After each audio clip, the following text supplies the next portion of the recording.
الحبيب تميل ومعي بذلك شاهد ودليل. أما الدليل إذا ذكرت محمدا فترى دموع العاشقين.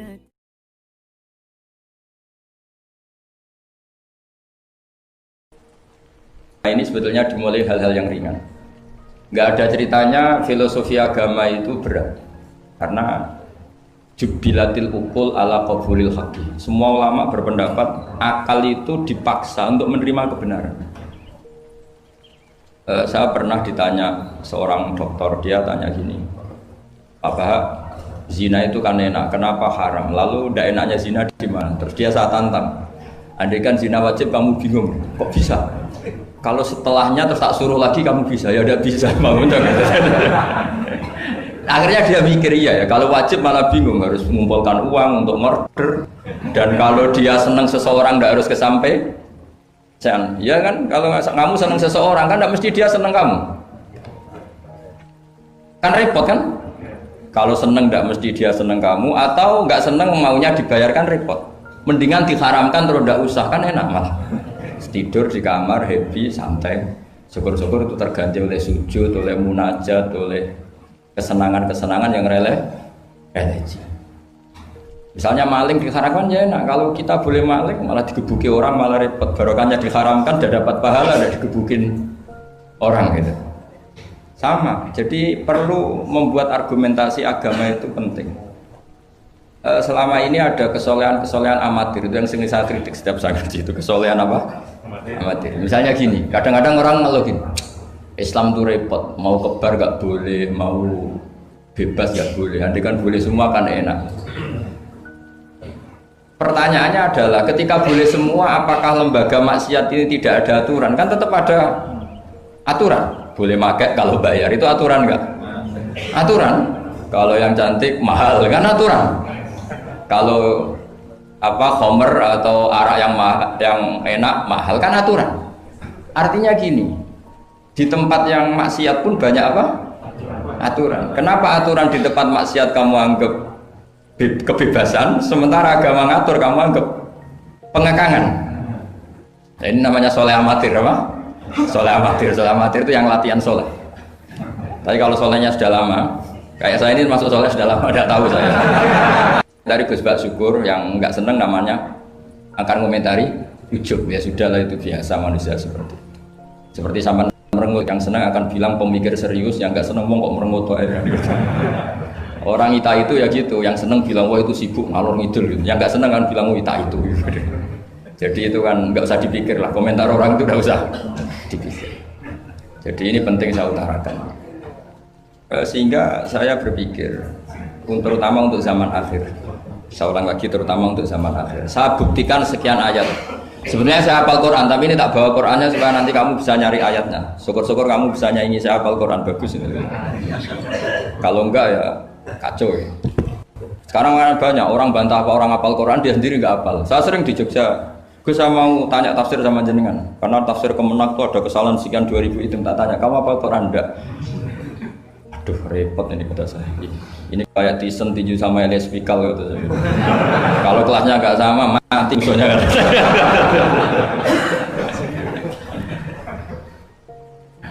Karena bukan karena ini keangkuhan, tapi proporsional apa? Proporsional.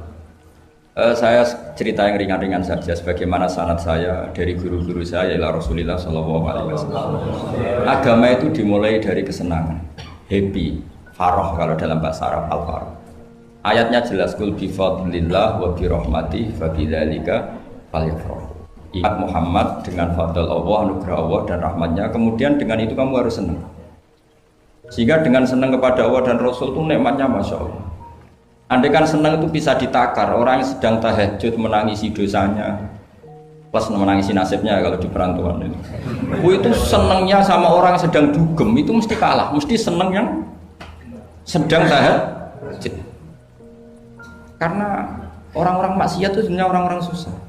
Oh, tidak susah gimana? Setelah itu semua ditanya senangnya di mana? Tidak tahu dia mabuk.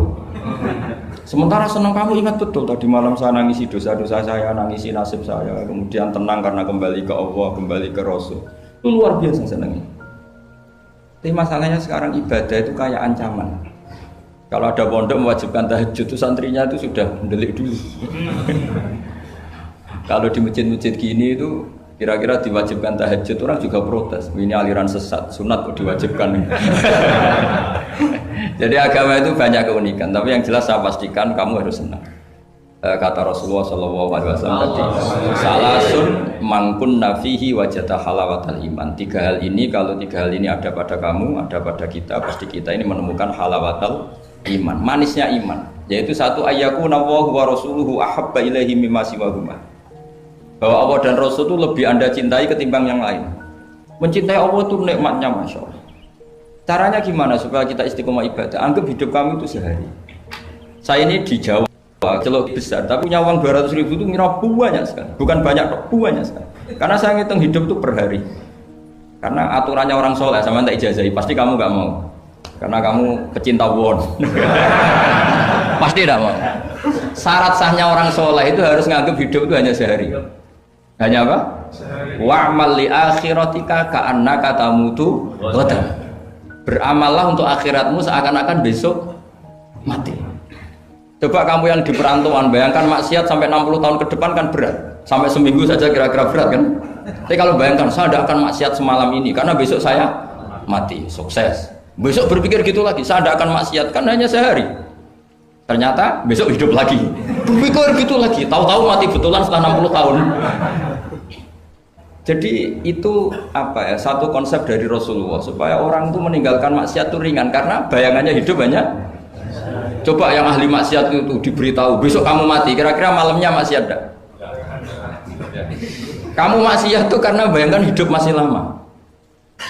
Makanya kata Quran, wahai orang-orang yang beriman, alam yakni lil ladzina amanu an takhsha qulubuhum li dzikrillah wa ma nazala minal haq. Orang-orang iman itu sudah saatnya khusyuk. Kamu jangan seperti orang-orang dulu. Orang-orang dulu fatola alaihimul amadu faqasat qulubuhum. Orang itu menjadi wangkot, menjadi keras hatinya karena merasa hidupnya itu panjang. Ini penting, ini konsep-konsep yang ada di hadis sahih. Jadi tidak perlu kamu soal ini sahih apa enggak, tak pastikan sahih. Saya ini baca hadis lama sekali. Jadi yang nyoal harus imbang. Kalau enggak kayak Tyson dengan Elias Pikal. Supaya clear, supaya jelas. Saya sering ketemu para pemikir di Jogja dan berkali-kali saya bilang harusnya diskusi itu imbang. Ini bukan karena keangkuhan tapi karena proper. Awal maksiat itu dimulai karena tidak senang tercari kesenangan dan pilihannya maksiat. Coba kalau kesenangan itu ada pada Tuhan, itu luar biasa. Sampai Rasulullah itu menggambarkan ketaatan yang baik itu. Ada hadis yang mungkin kalau orang Jogja, orang Solo itu tidak siap karena agak priayi. Nabi pernah ngendikan, wa fi buti ahadikum sodaqah. Kamu ngeloni istri kamu itu ya sodaqah. Sahabat ya tanya, ayati ahaduna syahwatahu wa walahu ajrun. Yang benar aja ya Rasulullah, masa urusan seks, urusan biologis kemudian dia dapat apa? Pahala. Nabi jawabnya ringan saja. Alaihi salawatu aha fi haramin akana alaihi wisrun. Kalau yang digauli itu istri orang atau yang enggak zaujahnya, enggak istrinya, apa dia ada dosa? Ya dosa ya Rasulullah. Fakadzalika kalau wada'aha fi halalin kana lahu ajr. Ya begitulah kalau dia kalau salah letak haram, kalau tepat sasaran ya halal. Segampang itu ibadah itu. Jadi ngumpulin istri ibadah, nimang anak ibadah, ngaji begini ibadah meskipun enggak paham, enggak ada syaratnya paham. Yang menyenangkan dalam Islam kan gitu, ngaji itu udah harus paham. Yang penting datang, pura-pura paham, selesai. Bahkan saya pernah dibully oleh santri itu, ya agak kurang ajar santri itu. Ya santri gak jenengan-jenengan nih, santri tua-tua gitu. Itu Gus, jenengan sama saya nanti di surganya dulu saya. Kenapa? Karena kata Rasulullah SAW itu man salaka tariqan yaltamisu fihi ilman sahalallahu lahu tariqan ilal jannah. Orang yang mengambah jalan, yang mencari jalan, berjuang sekolah, nyari ilmu. Nyari yaltamisu itu maknanya nyari iltimas. Maka orang yang mencari ilmu itu sahalallahu lahu tariqan ilal jannah, akan dimudahkan jalan ke surga. Itu yang nyari loh Gus. Kalau sudah ketemu kayak jenengan enggak masuk hadis itu. Makanya bersenanglah yang sedang nyari tapi belum ketemu. Karena hadis itu untuk yang masih mencari. Itu pasti sampai Anda saya. Wah, saya mikir, wah ini nyari hadis apa yang bela saya? Karena hadis ini itu tidak mihak saya, nggak mihak yang sudah ketemu. Yang namanya nyari kan belum ketemu, maka bergembiralah yang nyari ilmu udah alim-alim. Karena syaratnya, ya kan? Man salaka tariqan yaltamisu fihi ilman sahhalallahu lahu tariqan ilal jannah. Siapa yang berjalan atau menempuh satu perjalanan mencari ilmu. Di mana-mana mencari itu sudah ketemu belum? Belum. Berarti kiai masuk hadis itu enggak? Alhamdulillah. Karena kiainya sudah ketemu ilmu. Maka bergembiralah jenengan saat tidak paham, artinya masih mencari. Makanya kalau mau paham jangan paham. Karena saya ini kebetulan memang peneliti hadis dan saya banyak menghafal hadis karena saya suka dengan kalimat-kalimat jamiah, kalimat-kalimat yang komplit dari Rasulullah SAW. Sehingga ngapalkan hadis saya itu banyak dan imbang itu ya balance kalau dalam bahasa inteleknya. Saya termasuk menghafalkan hadis wa innal alima la yastaghfiru lahu man fis samawati wa man fil ardi hatta al-khitan fil bahr. Sebagian riwayat wa inna mualliman nasi al khaira la yastaghfiru lahu man fis samawati wa man fil ardi hatta al-khitan fil bahr wa hatta an-namlatu fi juhriha. Ini hadis tandingan. Jadi yang tandingan tidak hanya 01 02, hadis juga ada hadis apa? Tandingan. Tidak apa-apa, ilmu itu memang butuh apa? Butuh perimbangan ya, butuh balance. Nggak boleh ilmu, tapi karena ilmu nggak pantas diomongkan tandingan gitu aja. Kata saya ada hadis yang bunyinya gini, wa innal alima, orang alim itu akan dimintakan ampun oleh penduduk langit. Jadi semua malaikat Jibril dan Mikail, semoga termasuk Israel, itu memintakan maaf untuk orang alim, tidak yang belum alim. Itu kamu udah masuk hadis itu. Keren mana? Wah, sama kerennya Gus. Saya masuk surga, yang jenengan nanti juga masuk. Ya sudah, nggak usah geger ketemu di sana. Jadi ini penting. Nah sekarang problem Islam sekarang adalah yang garis keras pakai hadis-hadis garis keras untuk mengadili yang garis lunak pakai hadis-hadis yang garis lunak untuk mengadili hadis kelompok-kelompok garis keras. Itu tidak fair. Nggak fairnya adalah Islam itu kafah itu artinya konsepnya itu komplit, tidak boleh separuh. Saya punya sedikit ini yang agak serius, tapi tidak usah masukkan hati, nanti kalian protes nggak bagus Israel itu. Begini, Abu Bakar As-Siddiq itu terkenal layinal janib, mutawadi, layinal janib, sahlal akhlak, namanya layinal janib. Orang yang sopan sekali, santun sekali. Santun, sopan, terus simpatik, sangat-sangat simpatik. Namanya Abu Bakar apa? As-Siddiq. Tapi ketika beliau sudah iman, beliau iman itu kalau nggak salah ya kira-kira Saniyasnen atau ya Salisa Robi'ah atau berapa lah. Karena kalau dalam sejarah awaluman amanah itu sebetulnya Khadijah. Awaluman amanah mutlakon itu sebetulnya Khadijah. Awaluman amanah mutlakon bisa saja Sayyidina Ali, dan awaluman amanah mutlakon bisa saja Abu Bakar Siddiq. Saya sedikit cerita ya supaya tidak gaduh dalam sejarah. Ketika Rasulullah umur 25 itu, ketika beliau umur 20 itu Khadijah itu karena punya paman penginjil namanya Waraqah bin Naufal, itu sudah tahu kalau Nabi akhir zaman ya Muhammad itu, sehingga dia memerintahkan hulamnya namanya Maisarah. Maisarah itu nama cowok, nama lelaki. Ini perlu dicatat. Nanti kalau kamu tahu Maisarah menemani Nabi dalam perjalanan, terus kamu tiruah cari Maisarah ya. Maisarah itu nama lelaki ya. Lihat ya, Maisarah itu nama orang Arab memang lucu. Biasa nama lelaki pakai tak muannas kalau dalam ini Mas Rois ini bahasa gontornya itu. Kalau bahasa Arab biasa Maisarah lelaki, Tolha lelaki, Hamzah lelaki. Jadi biasa kalau dalam bahasa Jawa kan enggak, soleh dan solihah, muslimin dan muslimat, pokoknya kalau ada tak itu manas. Sebenarnya bahasa itu agak harus, tapi tahunya baru gitu sudah bagus loh, bisa naik kelas. Akhirnya Maisarah itu disuruh Khadijah khusus untuk meneliti Muhammad. Dulu masih jangkar karena belum Rasulullah. Setelah diteliti di perjalanan ke Syam, mengikuti dagang, semua keajaiban dan alamat nubuwah itu ada semua, termasuk tuzilluhul ghamamah tuti'uhus sahaib. Setiap perjalanan yang terik itu matahari pas apa? Ghamamah itu apa? Mendung mengayomi Nabi. Saya termasuk orang yang ditakdir pernah di pohon tua yang dulu jadi alamat nubuwah. Di Jericho itu ada pohon tertua di dunia. Pas saya di situ malah ada film dokumenter Kristen pas itu. Karena pohon itu semua Nabi pernah duduk di situ, termasuk Nabi Isa dan Nabi Muhammad SAW. Dan itu para pendeta tahu reaksi pohon. Jadi kalau duduk, kalau sampean yang duduk pohonnya agak reaksi biasa aja. Tapi kalau Nabi yang duduk itu akan direaksi. Misalnya Nabi duduk di barat, kemudian matahari teriknya dari barat, pohon itu akan pindah ke barat supaya geser. Sehingga Rohibu Khairo itu tahu ini calon Nabi sesuai definisi atau kriteria yang ada.